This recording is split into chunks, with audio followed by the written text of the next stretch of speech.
uko bandika bibagoye imitima ibabaye hey ubahindure isi yacu. Iyi ni Idembe TV, turagushimira wewe wakanze subscribe kandi nawe utarayikanda turagusaba kanda subscribe kugira ngo inkuru twayadukora zaje zikugeraho bidatinze. Hirya no hino mu gihugu hari impano zitandukanye, ariko kugira ngo zimenyekane biracyari ibintu bigoraje cyane. Ese wawe ufite impano ukaba warabuze aho uyigaragariza? Idembe TV turahari kugira ngo tubafashe kuzamura izo mpano zanyu aho muri hirya no hino mu gihugu. Uramutse ufite impano wifuza ko twayimenyekanisha, ushobora kuduhamagara cyangwa ukatwandikira kuri nomero ukurikira: 0784737225. Uyu munsi twabazaniye umukobwa witwa Nyiragasigwa Vestine, ni nayo mazina akoresha kuri YouTube cyangwa se kuri social media. Umukobwa uri mu nzira yo kuzamuka, umukobwa ufite impano yo kuririmba.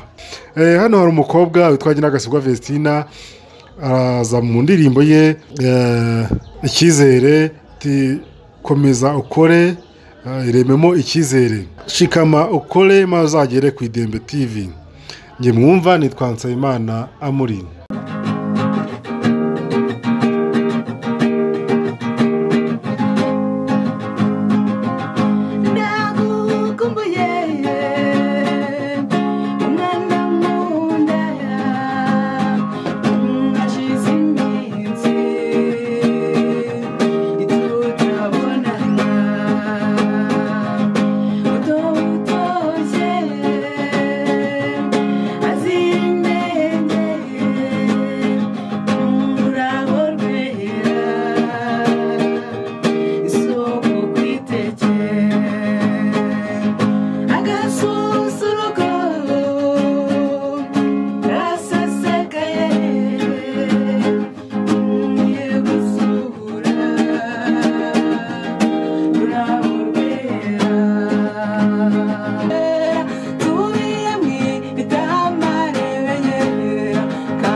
Umufashe kuri konyeza babashe